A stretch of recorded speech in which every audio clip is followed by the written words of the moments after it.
Halo semuanya. Perkenalkan, kami dari kelompok Pandawa. Bisa Gunawan, Silvina, Perca. Guzi, Leon. Nah, pada video kali ini kami ingin menyampaikan beberapa sinopsis dari kegiatan kami yang sebelumnya. Nah, kemarin tuh kami udah ngerjain kurang lebih 3 materi, yaitu buat mandala, terus presentasi pembuatan mandala, sama yang terakhir itu jalan privilege sama ngisi form itu ya, ngisi form terkait jalan privilege itu. Nah, jadi langsung aja kita ke beberapa sinopsis. Jadi untuk materi pertama yang kemarin adalah kita buat mandala. Nah, dalam pembuatan mandala itu kita mementingkan adanya penyuaraan satu sama lain. Jadi kita itu nanti satu sama lain itu memberikan suara kita sebagai masukan untuk pembuatan mandala ini. Nah, jadi dalam pembuatan mandala ini tuh kita difokuskan dalam pentingnya partisipasi individu dalam keputusan bersama gitu. Contohnya kayak suara kita tuh bisa didengar karena ikut serta dalam keputusan membuat mandala ini. Terus latihan kerjasama karena apa? Karena kita bisa menghargai pendapat satu sama lain gitu. Jadi pembuatan mandala ini tuh benar-benar berperan banget bagi keadaan sosial kita karena kita dapat menyuarakan pendapat kita gitu. Next, yang kedua. Nah, materi yang B adalah presentasi. Kegiatannya adalah mengenal wacana kesetaraan dalam berdemokrasi. Kita harus tahu bahwa setiap individu dalam kelompok kami memiliki kesempatan atau hak untuk menyampaikan pendapat dan ikut ambil andil dalam pengambilan keputusan dalam sistem demokrasi.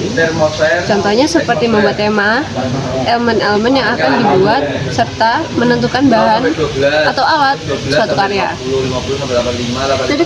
Dari kelompok kami juga terbagi tugas-tugas pada saat presentasi agar setiap individu memiliki kesempatan untuk menjelaskan materi-materi terkait tugas yang diberikan. Materi C dari P5 itu jalan privilege.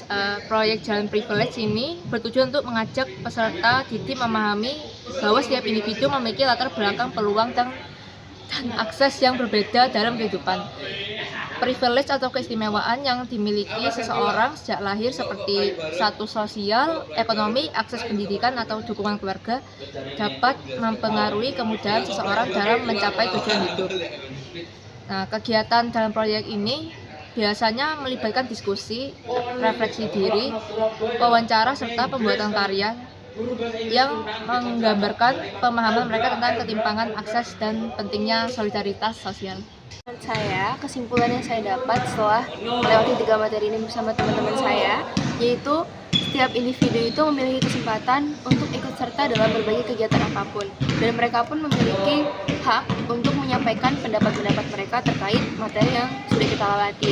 Setelah itu, saya juga dapat menyimpulkan kalau misalkan setiap individu itu memiliki peran masing-masing untuk hidup, seperti peran marginal dan non-marginal atau peran rentan.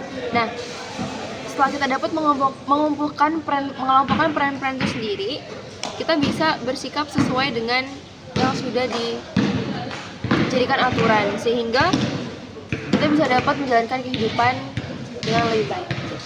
Ini mengajarkan bahwa tidak semua orang memulai kehidupan dari titik yang sama karena adanya jalan privilege. Keuntungan yang dimiliki sebagian orang sejak awal akibat faktor seperti ekonomi, pendidikan, atau status sosial. Dalam sistem demokrasi, setiap warga negara memiliki hak yang sama untuk menyuarakan pendapat dan ikut serta dalam pengambilan keputusan. Oleh karena itu, penting bagi setiap individu untuk aktif berpartisipasi dalam kehidupan bersama agar keputusan yang diambil mencerminkan keadilan, kesetaraan, dan keberagaman suara masyarakat. Partisipasi aktif ini menjadi kunci untuk mewujudkan kehidupan yang lebih inklusif dan berkeadilan sosial sesuai dengan nilai-nilai Pancasila. Jadi materi yang pertama adalah membuat mandala. Dalam membuat mandala ini saya belajar untuk bekerja sama tim, membagi tugas, membagi bahan dan alat, dan juga membagi peran dalam mengerjakan perannya masing-masing. Lalu fungsi dan apa yang kita peroleh dalam membuat mandala ini adalah kita dapat belajar untuk bekerja sama dan berkolaborasikan ide gitu. Lalu yang materi kedua ada presentasi, mengenal wacana kesetaraan dan dalam berdemokrasi. mengenal wacana kesetaraan dalam berdemokrasi.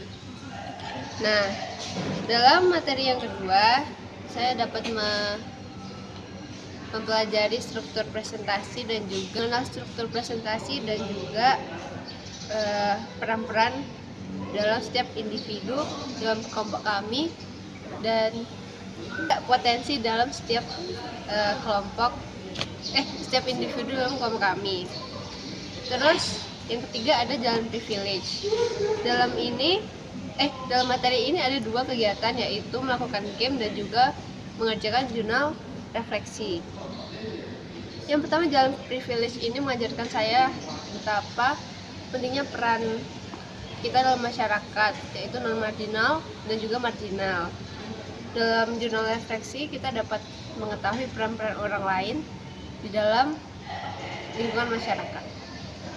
Oke, kesimpulan saya dengan kegiatan P5 ini, saat membuat mandala itu pertama saya dapat memahami nilai-nilai penting dalam hidup, terutama tentang menghargai perbedaan. Lalu dengan dari kegiatan yang kedua, presentasi tentang kesetaraan dalam berdemokrasi, saya jadi tahu bahwa setiap orang punya hak yang sama untuk berpendapat dan didengar tanpa memandang latar belakang. Lalu dengan kegiatan yang ketiga, jalan privilege itu membuat saya lebih sadar bahwa tidak semua orang memiliki kesempatan yang sama dan banyak kelompok yang masih dianggap berbeda atau sulit dalam mendapat keadilan, seperti kelompok marginal dan rentan. Terima kasih. Menurut saya, kesimpulan yang saya dapat dari P5 selama 3 materi yang sudah dilakukan itu ikut serta dalam pengambilan keputusan, mencerminkan sikap demokratis, tanggung jawab, dan kepedulian terhadap sesama. Setiap individu memiliki hak yang sama untuk menyampaikan pendapat demi tercapainya keputusan yang adil dan bijaksana. Materi tentang jalan privilege dan kelompok marginal mengajarkan pentingnya empati, keadilan, dan inklusivitas agar semua orang mendapatkan kesempatan yang setara, sejalan dengan nilai-nilai Pancasila dan semangat demokratis. Kencang sedikit kanan, gerak. 1, 2, 3. Kelompok kami bukan kelompok pecundang. Kami siap membuktikan. Kami kelompok Pandawa. Siapa kita? Pandawa 5. Kita kompak, kita beda. 5 orang, 1 jiwa.